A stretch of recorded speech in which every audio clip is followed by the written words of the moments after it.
오늘 본문은 사도행전 19장의 말씀인데요. 바울의 3차 전도여행 목적지였던 에베소에 도착해서 그 에베소에서 바울이 사역하는 내용입니다. 바울이 회당에 들어가서 석 달 동안 담대하게 하나님의 나라에 관해서 강론했습니다. 그런데 반응은 항상 두 가지죠. 진리의 말씀이 선포될 때 이제 그것에 동의하고 믿고 나오는 자들이 있고, 반면에 그것을 받아들이지 않고 거부하는 자들이 있습니다. 거부하는 자들의 특징, 오늘 본문에 기록되어 있죠. 마음이 굳어 순종하지 않는다. 마음이 굳어 순종하지 않는다. 마음밭이 사람마다 다 다양하죠. 모두가 다 옥토인 것은 아닙니다. 주님도 말씀하셨던 것처럼 길가도 있고 또 돌짝밭도 있고 가시덤불과 같은 마음밭도 있죠.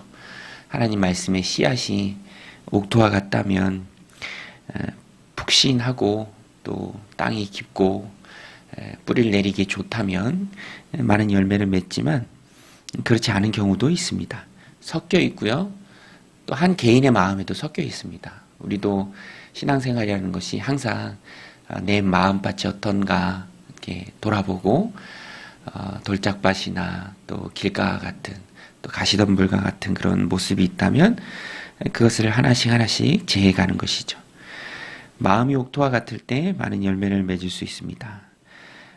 오늘 본문에도 보면 바울이 석 달 동안이나 또 담대하게 하나님의 나라에 대해서 강론했지만 9절에 보면 어떤 사람들은 마음이 굳어 순종하지 않고 무리 앞에서 이 도를 비방하거늘, 비방하는 자들이 있었습니다. 바울은 그 사람들에게 에너지를 쏟지는 않았습니다. 그들과 변론하는 일에 사역의 많은 부분을 할애하지 않았고요. 오히려 제자들을 따로 세웠습니다. 바울이 그들을 떠나 제자들을 따로 세우고 두란노 소원에서 날마다 강론하니라. 사람 이름이었던 것 같습니다. 두란노. 이제 학교와 비슷한 곳인데 아마 이곳에 모였던 사람들이 이제 지중해 연안의 문화죠. 낮잠 시간이 있습니다. 낮잠 시간. 그 시간에 비워지니까 이제 바울이 자기의 일이 있죠. 뒷부분에도 나오는데 자기의 일이 있습니다. 텐트 메이킹. 그 일을 하다가 또 2년 동안 열심히 낮잠 시간으로 비워져 있는 두란노 서원에서 말씀을 가르쳤습니다. 10절에 2해 동안 이같이 하니 아시아에 사는 자는 유대인이나 헬라인이나 다 주의 말씀을 듣더라. 바울은 열심히 하나님의 말씀을 전했고 또 사람들을 세워갔습니다.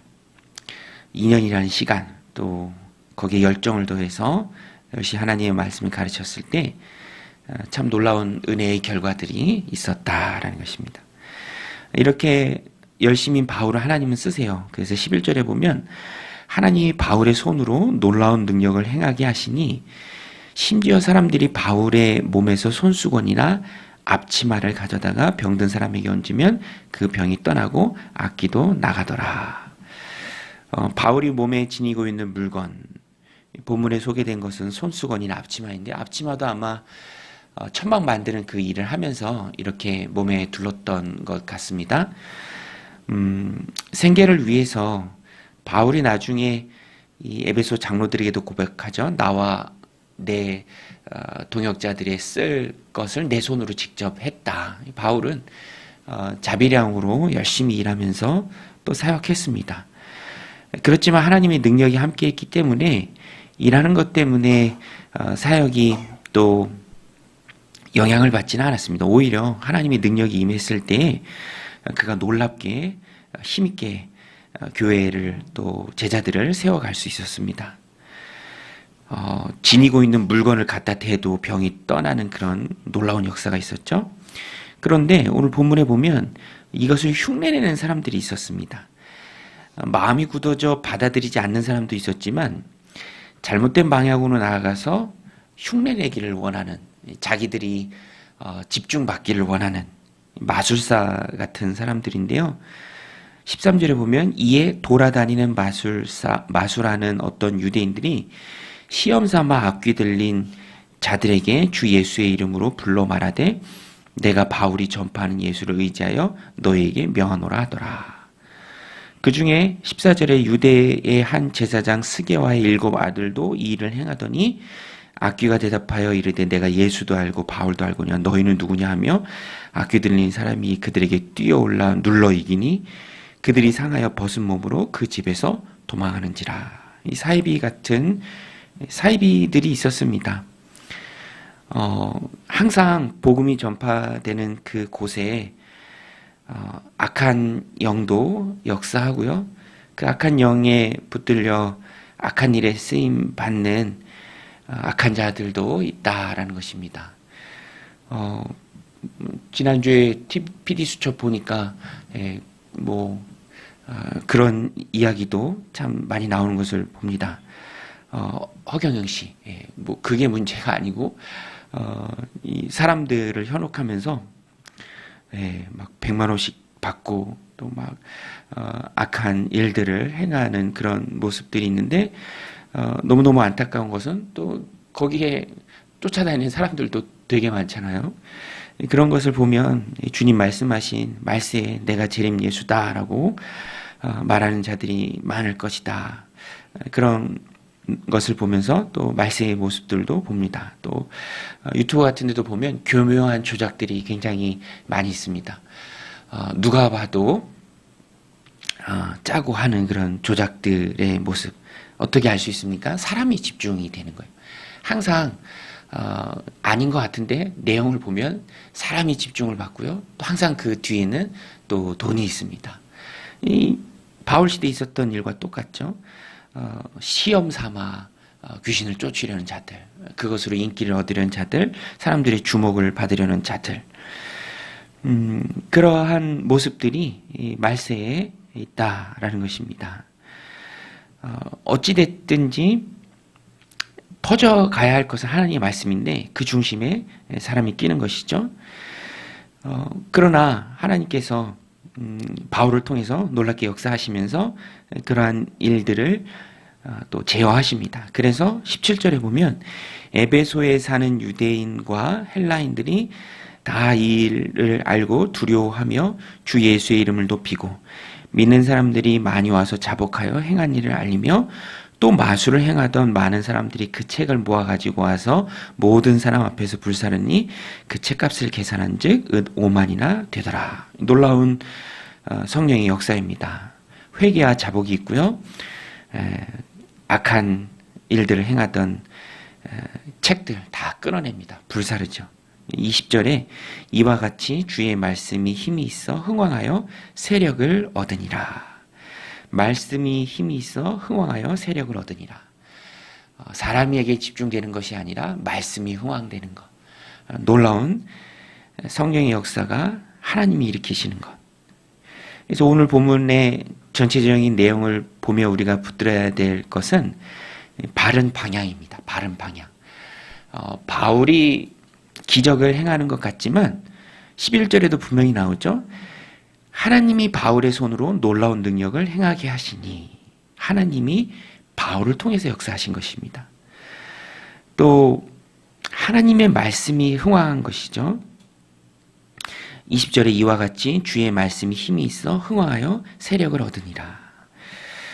복음은 또 부흥은 항상 하나님 원하시는 하나님의 뜻이 있는 바른 방향으로 나아갈 때 주어지는 정당한 열매입니다. 결과죠. 바른 방향이 그래서 중요하다. 오늘 말씀을 우리가 함께 나누면서 바른 방향을 좀 붙들었으면 좋겠습니다. 바른 방향. 무엇이 바른 방향입니까? 복음에 집중된 것, 또 하나님께 집중된 것. 사람이 아니라 하나님. 하나님의 놀라운 역사. 말씀드린 것처럼 교묘하게 조작하며 사람이 집중되게 하는 일들을 통해서 또 사람을 모으죠.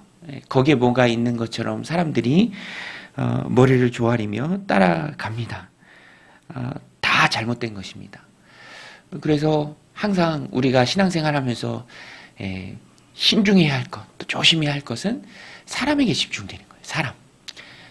어떤 한 개인, 어떤 한 지도자. 그것을 늘 조심해야 합니다. 우리는 도구죠. 바울도 도구입니다. 하나님께 쓰임받는 도구죠. 도구가 주인 대신 하나님을 뛰어넘으려고 한다면 그것은 너무나 크게 잘못된 것이죠. 근데 항상 이단들, 사이비들 보면 처음에는 겸손해 보여요. 근데 나중에 가서는 내가 재림 예수다. 내가 성령이다. 심지어는 내가 이방 종교의 어떤 것들도 막 섞어서 내가 막 미륵이다. 예, 그런 것들을 조심해야 합니다. 저도 목회하면서 늘 신중해야 할 것이 사람에게 집중되는 것이잖아요. 예, 저희 총회에서도 굉장히 좀 신중하게 접근해야 될 것인데 이렇게 막 정년을 늘리려고 하는 그런 일들, 되게 눈높이에 맞는가, 되게 신중하게 해야 하지 않나, 그런 것들을 이제 젊은 목사님들끼리 막 모여서 얘기도 하고 그래요. 예. 저도 총회에 가서 발언해야 하는데 총회에서 안 불러주기 때문에 가지는 못하고 늘 신중해야 할 것을 그때마다 다시 한번 마음에 되새깁니다. 말씀이 항상 하나님 중심, 복음 중심, 그것을 말하고 있습니다. 또 복음과 연결된 삶이죠. 복음에 집중하는 삶, 하나님께 집중하는 것. 바울은요, 그래서 항상 사람을 대하지만 사람하고 논쟁하고 또 사람하고 자기 자신을 막 변론하거나 그러지 않았습니다. 항상 하나님의 말씀을 전하는 일에 힘썼죠. 그래서 오늘 본문에도 보면 두란노 서원에서 날마다 강론하니라. 2해 동안 한 영혼을 붙들고 수고하고 애쓰고 또 그 가운데 하나님께서 많은 열매를 주셨죠. 바른 방향. 그것은 영혼을 품고 나아가는 것입니다. 복음과 연결되어 있는 삶. 오늘도 구원받아야 할 한 영혼이 우리 가족 가운데도 있고 또 우리 이웃 가운데도 있습니다. 바른 방향은 그 영혼을 품고 그 영혼을 위해 기도하고 그 영혼을 세워주고 섬기는 것입니다. 그래서 우리의 가정이 바울이 힘쓰고 했었던 두란노 서원이 되어야 하고요. 또 우리 공동체가 영혼을 세우는 두란노 서원이 되어야 하고 또 일터에서 만나고 또 함께 동역하는 많은 이들에게 복음을 섬김을 통해서 전하는 그런 도구, 복음과 연결되어 있는 삶이죠.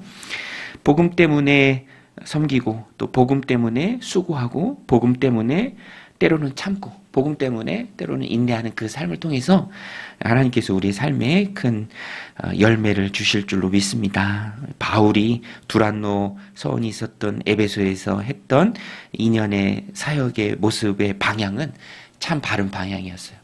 그것은 하나님 중심이었고요. 또 복음 중심이었습니다.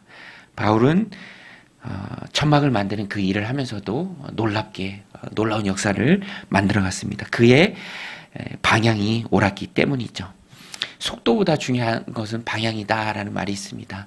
우리가 인생의 방향을 하나님 안에서 바로잡고 있다면 하나님께서 놀라운 열매를 에베소에서 허락하셨던 것처럼 또 우리 삶에도 허락해 주실 줄로 믿습니다.